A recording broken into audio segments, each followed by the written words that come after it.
and welcome to Indian Express Opinion. Our top story today is the visit of the US Secretary of State to India, Rex Tillerson. This is his last stop on a South Asian tour which took in Afghanistan, Pakistan and now Delhi.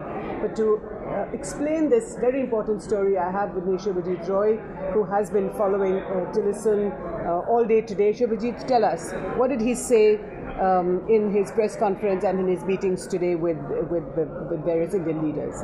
So from the Indian perspective, the highlight of what he said was his comments on Pakistan, which he's been continuing since his speech in DC last week, and then he continued with his comments in Islamabad as well as in Afghanistan. So what did he say today on Pakistan? So he said that there are terror havens cannot be tolerated, and there are too many safe places for terror groups in Pakistan, and the fact that because they had a frank exchange of the concerns with the Pakistani leadership, and he also said that he is going to push Pakistan not just on information sharing but also to take effective action against the terror groups, because the way he framed it was that Pakistan's stability itself is in danger, and not just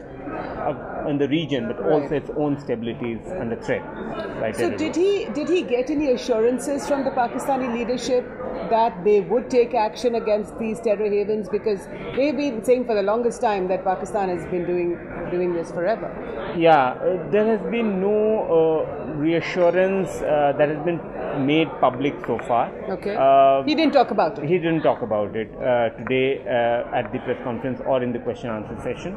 But what he said that he wants to work with Pakistan in a positive way. Right. So the sense that one got was that he would have had a frank conversation in which they're looking at probably certain commitments to be made in a broad timeline because of Trump's new South Asia strategy. So, and do you think that the Indian government is reassured by what Tillerson said about Pakistan?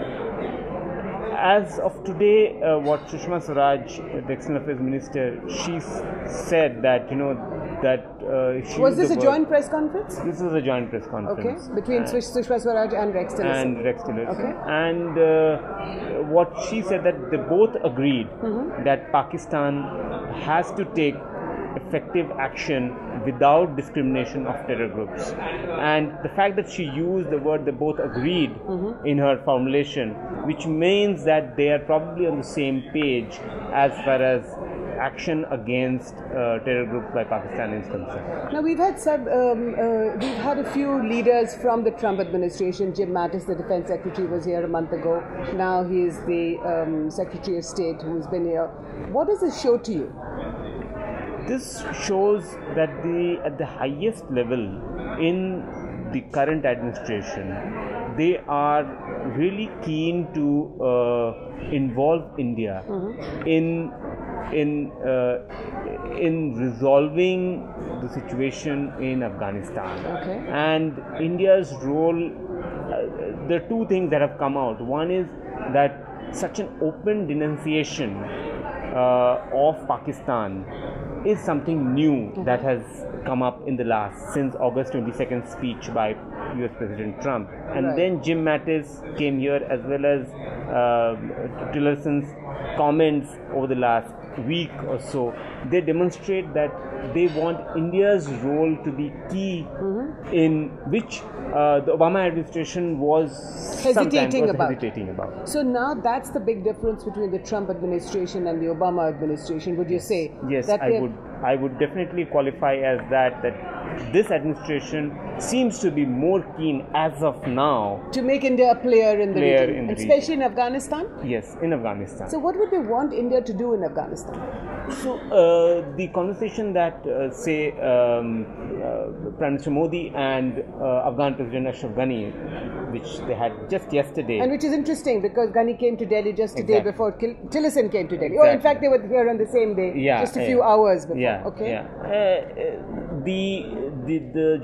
The statement released by India specifically said that India has agreed to provide security-related assistance to Afghan defense as well as police forces. Okay. What does that mean, though, Shivaji? So, because right now you've only given them 4 attack helicopters. 4 attack helicopters has been given by this government in the last 3 years, and Ashraf Ghani has conveyed to the Indian leadership that he would not mind more attack helicopters, Mi-35s, to be given to the Afghan defense security forces. So do you think Delhi is ready to do that?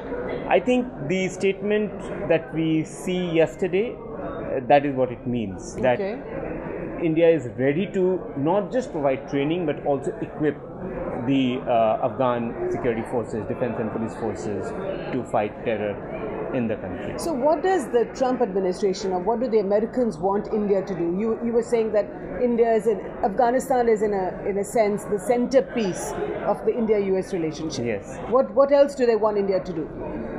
So there are 2 elements. One is the economic development part, and second is the security aspect. The security aspect, they want India to train, equip, and as India has already made it very clear last month when Nirmala Sitharaman, our defense minister, she told Jim Mattis in that press conference itself that there will be no boots on the ground. So that is out of the question. Right. But short of that? Yeah, short of that, India would provide assistance in terms of equipment and manpower, and also trainers and master trainers, which has been the model for ISAF in Afghanistan. But in a sense, wouldn't you say, Shubhajit, that with Rex Tillerson's speech in DC that you were talking about earlier, that the Americans have come to realize that India is a pole of stability in this very unstable region? Yes, because US right now sees India, unlike the previous administration, Obama administration, where this speculation that was fueled by Pakistan about India's role in Afghanistan, negative role, that has been, I think, candidly rubbished by the current US administration. But would you say that this would be beyond South Asia? So if India is a pole of stability in the Indo-Pacific, which is a phrase that Tillerson used, so do you think he was referring to China? Yes. So there are, I mean, that is the other kind of factor of stability that India is seen and is being put forward in this region, in the Indo-Pacific region, because of China's growing assertiveness. India, Japan, and US, the trilateral kind of partnership, and there have been conversations back and forth at various levels. India is being seen as one of the factor of stability or pole of stability. But China is a much larger economy than India. It is a much more powerful country in many ways. Its economy is 5 times larger. China and the US have a very close relationship. But why would the Americans begin to look at India as a sort of a counterweight to the Chinese? Or perhaps that is a very blunt assessment. Yeah, I mean, the US-China relationship is very strong, and it's a very, very, very robust relationship. There's no way that US-India relationship can be seen as just a counterweight to, because the size and the scale of the relationship is completely different. Right. But India as a democracy, and because of the sea routes that are controlled by China in the Indo-Pacific, and US is possibly trying to get like-minded democracies in the region to counter the Chinese assertiveness at the global stage. Having said that, the US is not taking a leadership role in the current administration. Because it's a declining power. Yeah. And because it's, in a sense, I think it cannot be as assertive as it has been these last several decades since the Second World War. Current administration has not taken the leadership. Let me put it this way. Okay. They want fellow democracies to come together to counter China. And in a sense, the China and the Pakistan relationship is also so close. Yes. But I'm just wondering, how is the Indian government responding to Tillerson's comments on China? Are they flattered? I'm sure they like it a lot. I think they'll be flattered, but they'll be cautious in going whole hog with what US wants, because US interests may be similar, but they are not exactly aligned when it comes to China. Or as Ronald Reagan very famously said, trust and verify. Thank you, Shivajit, for your time. Shivajit has explained this very important evolving relationship between the Trump administration and Prime Minister Modi's government. Trump's daughter Ivanka will be here in a few weeks, and that will take this relationship even further. Meanwhile, thank you so much for watching.